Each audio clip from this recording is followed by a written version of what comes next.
Good morning, everybody. This is Lorraine. And Jennifer. And this morning, we're going to dive into G4. And I'm going to be learning right along with you because this is really not my area of expertise. So, Jen, Google's new G4 analytic tool. We've talked a little bit about the fact that it's rolling out, but tell me how it's different from Google Analytics. Yeah, first of all, if you're still hiding and kind of pretending like G4 is not going to happen, I really feel like you need to get knee deep into understanding the differences. Uh, I would consider myself a universal analytics expert, and it took me a while to kind of retrain my brain with all the differences with G4. So definitely don't sit on the sidelines. The other thing I would say is it's kind of changing as it goes. Oh, Uh, yeah. yeah, and that's unfortunate. Things came out and then they took it back and things have been added in. So I would give a warning that if you're reading any kind of articles from other people, that's probably not a good idea because they could potentially be out of date and things could have already changed. So make sure you're really reading the actual G4 help documents from Google. Okay, Um, so number one, go ahead and search G4 and look for, what is G4 and look for the Google listing for that and then yeah. bookmark that. Because, Yes, yes. because if they're making changes, that's what they're going to update first. Yep, and they're making notations as of this date, this is now happening. As of this date, that's now happening. For instance, there were articles that kind of came out and said the bounce rate was going away. It didn't go away. You can still find it in the new G4. It's just not a metric that's easy to find. Because Um, because they don't really consider that. I'm so glad that they did that because there were so many reasons that you would have a high bounce rate, and a lot of them weren't really bad. I mean, yeah, if you have a page that has a phone number and that's why people are coming to your website, then a yeah, bounce rate doesn't say your website's not functioning. And we spent a lot of time chasing that, and finally said to some clients, "Look, the bounce rate here is okay." yeah, So I'm yeah. glad Google agreed with me. But Yeah, I like how they changed that. So it's really engaged sessions. So that's kind of the metric that they've gone for. And that basically means that you've spent at least 10 seconds on the website. That would trigger an engaged session. If you've looked at multiple pages, but you don't even have to look at multiple pages if you spend at least 10 seconds. And then the other thing is you can change that 10 seconds. So if you feel like it should be 30 seconds or 45, then you can adjust that and say, well, an engaged session is actually 45 seconds, which I think is nice. And also will kind of get rid of this, well, what's a really good engaged session and metric? And well, I mean, it's really what is good for your website and, looking at yourself. So, uh, it's really all about events now. So that's a big thing. There okay, are a lot of, yeah. okay, all about events. What do you classify as an event?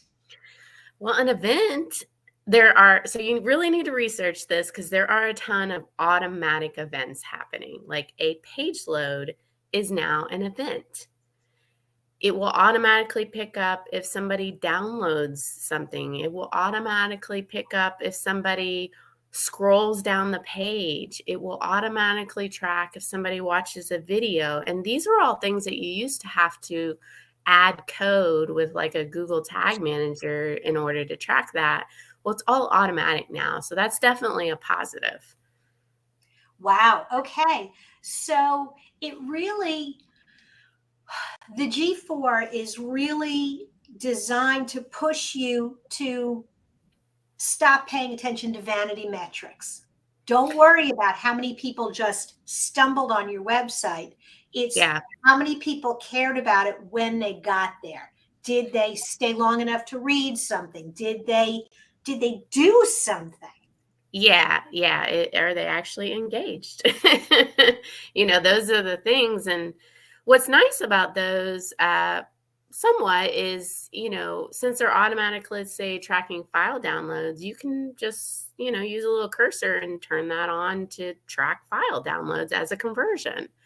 Um, So, as you're obviously, when I start looking at some of these metrics, one of the things that people got tired of with Google paid ads was they got tired of paying just to bring people to their website and have them leave. And when I look at this event driven mentality, it's mhm. really, I mean, it's really designed to say to someone who's advertising, hey, your ads are working. But even if you're not using Google ads, these metrics are a much better way of evaluating, is any of your marketing working? Yeah, is it good traffic that you're driving in?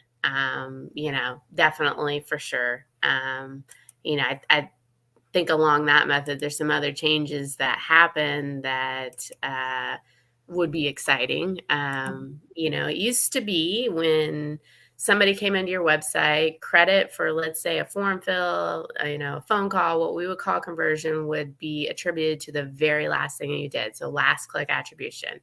That is no longer. It Oh, is now data driven, which is a little elusive, but basically Google is assigning credit based on the journey that somebody has taken. And so it's using machine learning, which kind of brings me into this, like, okay, well, so there isn't this one for one. mhm. Some of the information is now modeled. Oh, where they're guessing based on past performance on your website. Yes, yes. And so, while I think that's great, I think you'll find in your charts in some G4, well, they will tell you, well, this is modeled data. So you can't have this like exact, oh, I exactly have this many visitors. Sometimes it's being modeled, which is So interesting. one of the things that I think one of the places where that's a challenge is if you have a low volume website, and a lot of small businesses do. You get a few hundred, maybe 1,000 or 2,000 visits a month. Honestly, that's a low volume website. Right. And when you start breaking down what people are doing, the more you try to get specific with a low volume website, the less reliable the data is because it is modeled. And you can't look at traffic this week or this month. You almost have to look at 3-month periods to get enough volume for Yeah. the model to be relevant. Right. You could be trying to make decisions on not enough data that's statistically significant, is basically what you're going to have to move to, and look at longer periods of time to make decisions. And I think this mindset that, well, I can just throw marketing into one type of marketing is old. Like, Mhm. it's going to have to be more of an overall, is my marketing working, and looking at it kind of like from a 3 month, yeah, like you say. So it's And definitely very simplified. yeah, well, and the other thing is, and you've been saying, I think we've been talking about this for 6 months, it feels like.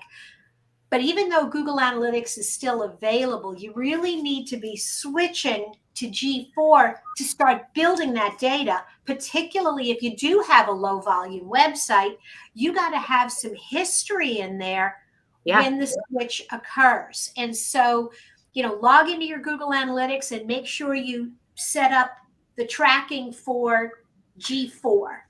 that's correct. So all of your conversions that you potentially had set up before need to be reset up in G4. And so if you haven't already done that, or you don't have somebody working on that, you need to make sure that that's in play. And with that, not all of the third party platforms have updated to G4. So that's currently a problem right now, which, there's chatter that maybe G4 won't happen in July because major platforms like CallRail that do call tracking, like they haven't updated yet. And I can only guess it's because they can't figure out how to make their platform fire like they used to be able to with Universal to kind of track conversions.